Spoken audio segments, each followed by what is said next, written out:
যদি এমন হয় দুইটা সিনেমার অফার এসেছে, একটা শাকিব খান একটা প্রসেনজিৎ, আপনি কোনটা বেছে নেবেন? তুফান দেখেছি শাকিব খানের, দারুণ লেগেছে আমার কাছে, দুর্দান্ত। আমার অভিনয় জীবন শুরু সিসিমপুর দিয়ে। আমি পৃথিবীর প্রতিটি সিনেমাকেই বাণিজ্যিক সিনেমা বলি। আপনি জীবনবোধের ছবিগুলো বেশি করেন, কিন্তু এখন কিন্তু একটা দেখা যায় যে আমাদের ভারতীয় উপমহাদেশে বা বাংলাদেশেও লার্জার দ্যান লাইফ ফিল্ম হচ্ছে বেশি, যেটাকে আমরা আরও বাংলায় বলতে গেলে বাণিজ্যিক সিনেমা বলা হয়।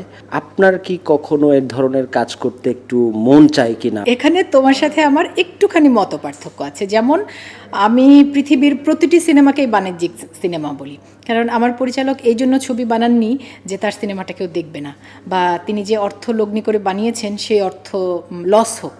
সবাই চায় আমার সিনেমাটা দর্শক দেখুক, আমি যে অর্থ লগ্নি করেছি সেই অর্থটা উঠে আসুক। তার মানে কি, প্রতিটি বাণিজ্যিক সিনেমা, কিন্তু বিভিন্ন জনরা থাকবে। আমি বারবারই বলছি যে এন্টারটেনমেন্ট, অ্যাকশন, কমেডি।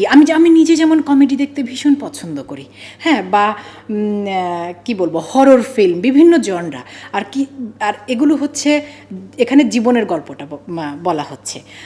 তুমি যেটা বলছিলে আমি বুঝেছি, লার্জার দেন লাইফ আমি ভীষণ উপভোগ করি হলে সিনেমা দেখতে, ওই সাউন্ড, ওই মিউজিক। আমি যেমন এই মুহূর্তে আমার মনে পড়ছে, আমি সেই জন্য বলছি যে সর্বশেষ হলে গিয়ে দেখেছি তুফান দেখেছি শাকিব খানের, দারুণ লেগেছে আমার কাছে, দুর্দান্ত। শাকিব খান এত ভালো অভিনয় করেছে, এবং সাথে সাথে অন্য আর যারা ছিল, নাবিলা, প্রত্যেকে। তো যে প্রশ্নটা তুমি করেছো যে আমি করতে চাই না, আমার কাছে এরকম খুব কোনো কাজের প্রস্তাব আসেনি বাবু। যদি আসে, আমি একজন অভিনয় কর্মী, আমি সব রকম কাজের মধ্যে নিজেকে দেখতে চাই। হ্যাঁ, সেটা ওই যে প্রতিটি জনরাই, সেটা হোক কমেডি হোক, মানে সব কাজের মধ্যে আমি নিজেকে দেখতে চাই। শুধু চরিত্র, গল্প আমার পছন্দ হতে হবে, আমার মনে হতে হবে যে আচ্ছা ঠিক আছে, এই কাজটা আমি বিশ্বাস করতে পারছি। সব রকম কাজে আমাকে দেখতে পাওয়া যাবে সেই অপেক্ষাতেই আমি আছি।